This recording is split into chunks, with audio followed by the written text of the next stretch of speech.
The question that I want to pose is about faith in politicians in the contemporary. So we talked about Tim Tebow and Colin Kaepernick and how Alex, you made a comparison going, well, the difference between a politician and a celebrity is a politician's elected. And I would say that we have a lot of no, we have a lot of politicians that we don't have faith in that end up getting elected. And how do we reconcile that? Where, like, Joe Biden was elected, but it doesn't seem like a ton of people have faith in him. Have you listened to him? I have, but I'm trying to understand. Where should we trust our politicians, and why is it that we don't? So you're saying faith in the politician to be a leader, not their faith as like their belief system. Yeah, just believing. How much do we trust the cat that got elected? Yeah, because like the example is like I was listening to Chris Christie talk about vaccination, and a lot of politicians are like, go get vaccinated, yet there's still a lot of vaccine hesitancy because people just don't trust it. Right. And how do you reconcile that? Because a lot of these, Chris Christie, he's a Republican, but Republican, a lot of those, it happens on both sides, but people are vaccine hesitant. How do you reconcile that in your minds? Well, I don't want to get off on the vaccine side. Yeah. So, because that's a that's a whole different conversation, but it's just the example. All right. So, yes, I brought that up. Where an athlete or an actor, by their skill and ability, are elevated to a certain point, and then a politician, a representative, or whatever level from city to county to state to federal, is elected by a majority of the people that they represent, and therefore are the voice of those people. And I don't agree with all of them all the time. I think the way that I try to weigh that, we touched on this a little bit when we talked about the Democratic expectation of black votes, is that, just because I'm white, a Republican is not going to get my vote. They're going to have to earn it. They're going to have to show me something. And I think you made a good point too. It's like sometimes it's the lesser of two evils. It's not a question of who we vote for. Once they're elected, do we give them the duly appointed respect that the position holds? And that's a tough question, because if we look at how the last president and the current president have been and are being treated, I don't know that we are honoring the position of presidency. Now, you can argue whatever you want about the individual who held that position, but chances are in most elections, I guess it's going to be really, you say it's not 50-50, but in popular vote, it's pretty close, within a percentage of 2, right? Usually. I don't know. I trust that they make sound, good decisions that represent.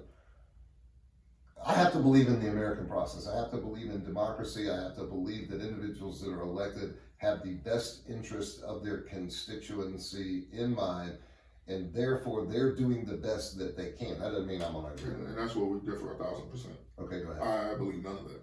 I don't believe in the American process. I don't believe that our politicians have our best interest at hand. I don't. To me, it's all a money game when it boils out at the end of the day. It's a money game, it's a power game. Power produces more money, so therefore we chase the power through politics. Most politicians are lawyers. When we talk about lawyers and we look at lawyers, we think liar, and I think that's normally the first thing you think about. And then our politicians are the ones who tend to do that well enough and go on to have great power. Where they sit around and they debate or lawyer arguments all day long. So not only do I not trust politicians, but I don't trust that system already as designed.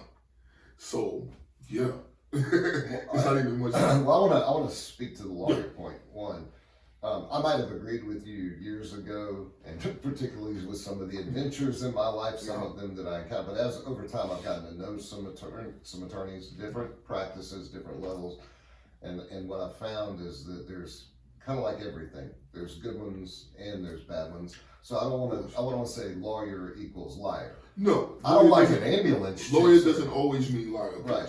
And that's what, of course, when I'm speaking, I'm a litigator is a litigator. I'm never speaking to your personal experience. Yeah. And Why don't you believe in the American system? And that's my question. Why not the system of democracy where, a popular vote determines a representative who goes on and, from a small county in Georgia, or a collection of the small counties in Georgia can get the popular vote and go on to Washington, D.C. and represent that district. Why don't you believe in that? I mean, that was part of the founding components of America. Well, for the most part, like always with me on most of these subjects, there's two sides of it. There's always the racial side and the financial side. On the racial side, I can throw that out real quick and just say that the system wasn't designed for me. Now that I'm done with that, on the financial side of it, we buy votes. Like we market. There's marketing involved. Someone who I told you that my belief was in Bernie Sanders every time he ran. And that he had no opportunity because he just wasn't going to have the money, period, to compete. He had no chance of winning the Democratic nomination, period. And so when you know that you're in a system where you're allowed to essentially buy votes, which is through the marketing or through the donations or whatever you want to call it, it's still buying votes. And as long as that is a part of our democratic system, no, I'm not going to. So what do you do then? How do you navigate that if you just don't believe? So your representative from this area is... But that's why you always end up, that's why I personally feel in my lifetime have always ended up in a situation where I'm voting for the lesser of two evils. Like, it's always that. Because if y'all can buy votes, to any person that I believe might be legitimate, what is the chances of them being able to make it? Because they're not already ingrained within the system. So you're saying... i.e. the same reason why a lot of Republicans said they went with Trump. Because they felt like he wasn't already ingrained within the system. Right. He said he was going to drain this pool and all these other things. And whether or not those things happen or not, whatever. He definitely should. But, that was the ideal there for supporting that.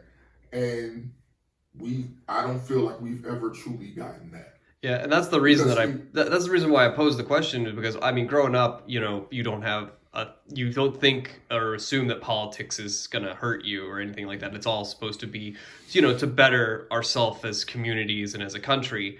But, as you get a little bit pessimistic as you get older, and I just don't know how to reconcile the lack of faith in individual politicians beyond like the ones that have mass appeal. Trump had a huge base. Bernie Sanders has a huge base, but but then you're looking at random other senators, representatives. You just assume whatever you heard about them last in the news, which then that means that the media is informing your opinion of these individuals. All right, now that I like is a point that I think we should challenge everyone, and maybe I would argue we all need to do it better. I know I probably need to do it better, but I can't tell you who my county representative is in our state house. I can't, and I should be able to do that. My district, right? I can't do that. I think I know the two senators from Georgia, but I can't tell you all the congressmen that are from Georgia. And I think that this is my old argument, if you don't vote, you don't get to argue kind of thing. And that's an old phrase that everybody says, you can't bitch if you don't vote. I also, if we're going to talk about the faith in the politician, we should educate ourselves more about the politician. See, like when you bring up Bernie Sanders, the first thing that comes to mind about his historical kind of position is his alliance with Fidel Castro in Cuba, and how he thought that model was just wonderful, and he wanted to bring it to America and apply the socialism model to America. I just can't. If that's the foundation of everything that comes from him, then I can't get there. Now, if he wants to pay off my student loans, I can get behind that. But other than that, I can't get there. So we all could educate ourselves better about the local, regional, national politicians that we have, so we have a better understanding of who that individual is. Well, I did want to say, though, to go back just real quick on the Bernie Sanders side of that, if we were to go back to the conversation that we opened with, where we're talking about making these two children equal, right? That's socialism. So like that like the idea that we already don't embark on socialism to me is like No, that we are created equal with the same opportunities. The fact, the way that our, that's separate, but our economy is structured so that any one person could obtain whatever level that they're capable or willing to work hard for. But that's different than the political. What I'm saying is that the point of that conversation, or the point of them deciding whether they wanted to implement critical race theory or not, is to be able to show, essentially in the education system, that y'all are equal already. We're going to show the equality. So we have to either take something away or add something to it to be able to show you all that. Therefore, we're making a move towards socialism to show equality. Which is, and anytime you're doing anything for equality, I mean, it does relate back to that. And that's the only thing I wanted to point out. I don't know that equality equals socialism, but I think that goes more to Elliot's point, is than us better knowing. To, but it is a component of. Okay, but better knowing who our representatives are, the people that we voted in, then would help us make a better choice. Because if someone is more radical in one way or the other, I don't care which direction, we might go, okay, that guy doesn't need our vote or my vote, and we can choose someone closer. Because I think when we have these talks and we're talking about the politicians that represent us, and ultimately their votes that influence our community, often where we disagree, I think we're talking about the extremes. You and I, like we've talked about too many times, the differences are very close together. I don't know that I'm going to get on board that equal means socialist. Okay, I'm not going to get there because that puts too much power into the government, and every application of that internationally has created very destructive governments that kill their people, that try to conquer others. I mean, China is a socialist country, and they take everything you got if they want it, and if you disagree with them, they put you in a camp. And if you have to toe the line of exactly what the government orchestrates, and they might feed you, but that's about it. I mean, there's other socialist countries that if you go to an internet cafe, there are 7 websites, like stuff like that, where you're that oppressed. Everything is monitored. So the faith in politicians, I think I think media has done a lot to undermine that too. Because you might vote 100 times in what most people would say is a moderate way, thinking about both sides, looking at both sides of an argument, but you come down firmly on right to life. And you say, it's hard for me to get, that's a tough question. And as a legislator, you or I or Elliot, we might vote a way. And that one vote, which is a big vote, that's a big topic, changes everyone's opinion of you. Yeah, but that's a problem in itself when we talk about politicians as well, is that they have to adjust for those things. A politician that is a Democrat may feel like, nah, it's not okay to kill babies. But I'm not going to get the number of Democratic votes I need if I come out and say that. So now I have to market to people that I feel like that abortion rights are important. Pro-choice. I have to be that way. And so when you have... So you're saying that a politician would go against his own belief system to get a vote? Yes. I agree with you 100%. To relate politicians back to lawyers at core or base, what a lawyer is someone who debates.